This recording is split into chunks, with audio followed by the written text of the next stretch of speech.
Hello everyone, and welcome to another Talmud Tutor video. In this video we're going to start the Gemara. So the first thing to know is that we see here this Gimel Mem with this apostrophe here. So this is usually bolded in the Gemara, and this just stands for, you guessed it, Gemara.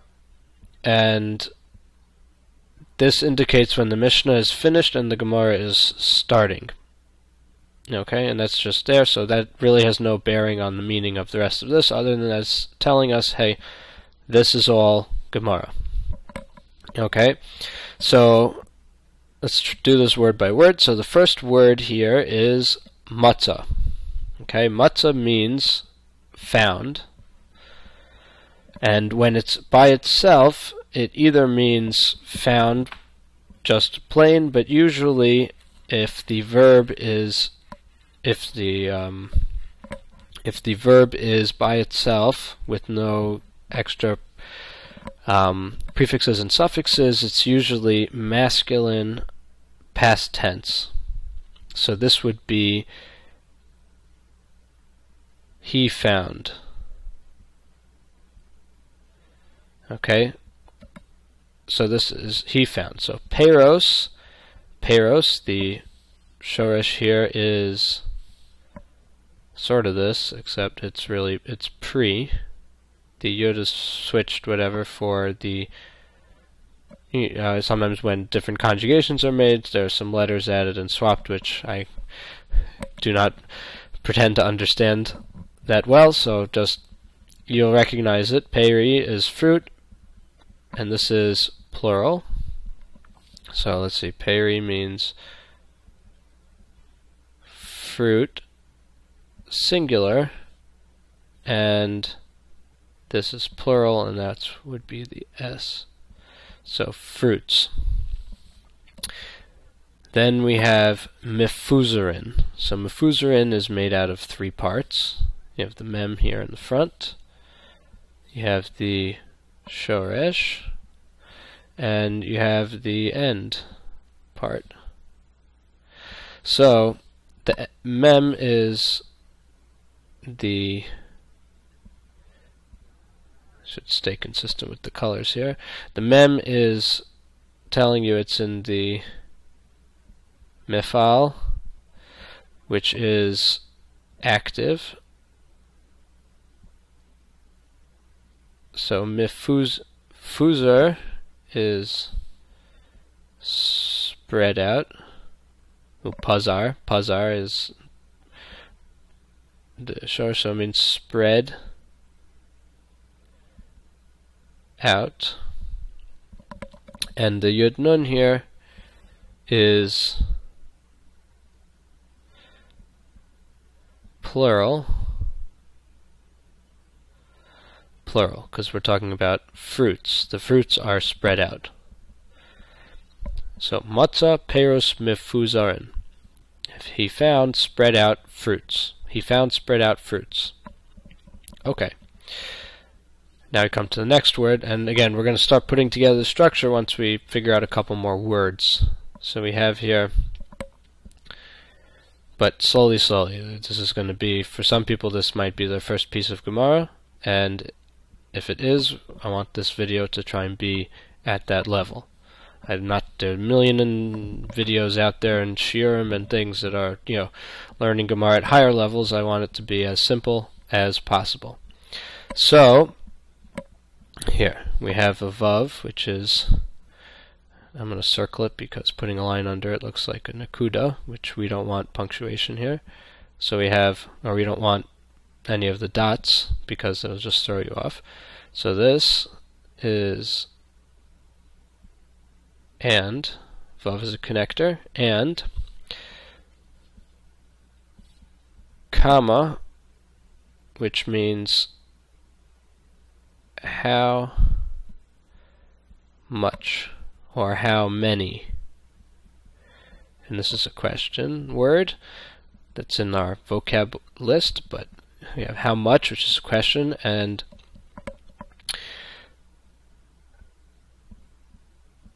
then we have here an abbreviation. Okay, so the abbreviation is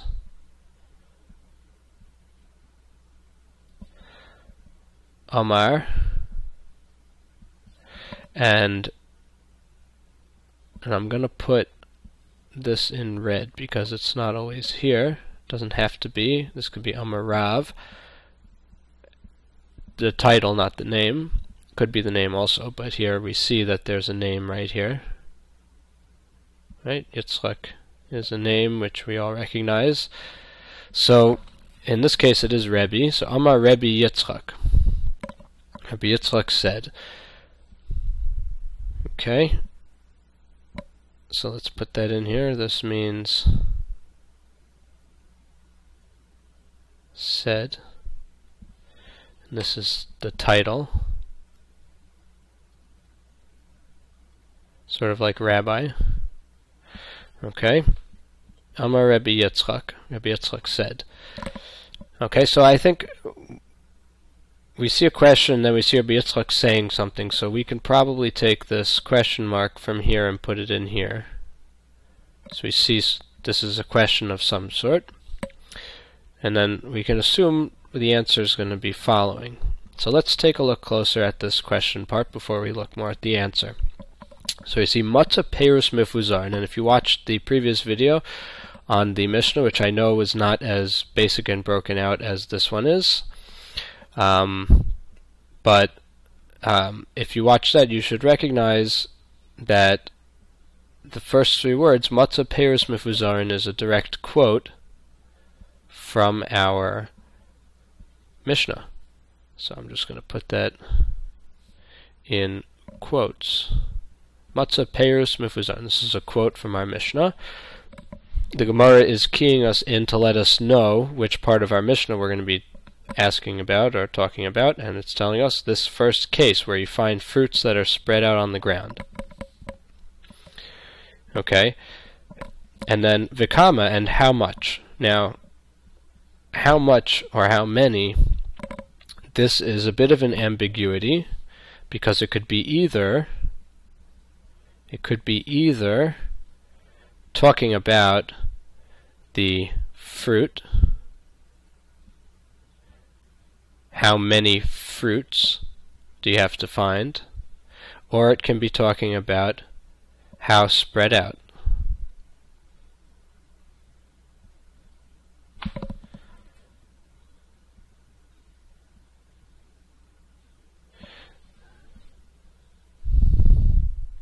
I guess we could put a slash much, how much, and that could be talking about spread out. So let me just get rid of this here. So it's a bit of an ambiguity. We're not sure which of these two the word is going on, but hopefully that will become clear later on in the answer. We'll see that it'll clarify this. Okay, so we have, that's our question, is how much or how many, and we're not sure if it's how many fruits do you have to find spread out, or how much, how spread out do they have to be. We're not sure exactly which the question is, but we will see in the answer, it'll clarify. Okay, so Amar Rabbi Yitzchak, so Rabbi Yitzchak says, Kav, okay, Kav is a measurement. It's a volume measurement. Okay, volume measurement. Measurement.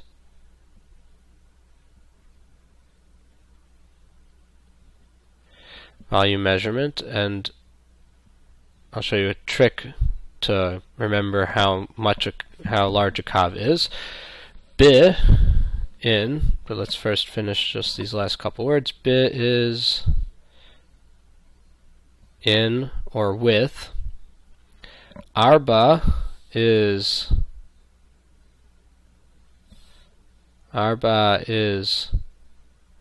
four. And amos is another measurement, but this is a measurement of length.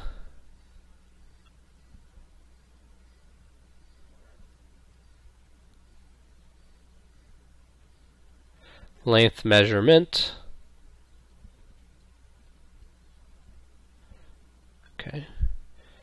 Okay. So this answers our question of our ambiguity if it's talking about the fruits or spread out, because this is talking about a volume spread out over a certain distance. So it's obviously talking about how spread out it is, not how many fruits there are, but it's actually, it's actually talking about both.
Because it's talking about a kav, which is a volume of how many fruits, and then it's talking about how spread out it is. So actually both aspects of the word kama are coming into play in this. But it is important to note that there is an ambiguity here, and we can see from our answer, from Rabbi Yitzchak's answer, that the ambiguity is cleared up and that it's actually using both aspects of the word kama, which means how many or how much. Now, just a trick on volume measurements. There's this nifty little trick you can use, which is you write down ask, lave, and then you write gudu spelled out in between the letters. And what this is these, the top are your names of measurements, and your conversion factors, or how many of each of these go into the others, is in the bottom. So let me explain how that works. So let's first write out the measurements here. Okay, we'll sort of keep this in its own box here so you don't get confused. We have Aleph is an ephah. Okay, Samach is a sa. Kuf is a kav. These are volume measurements. Volume. Okay. A kav. Lamed is a lug. And Beis is a beitza, an egg. Okay? And Gimel is gematria of 3, Vav is gematria of 6, Dalet is gematria of 4, and Vav is all gematria of 6. And the way it works is the smaller to larger. So this would be small and large.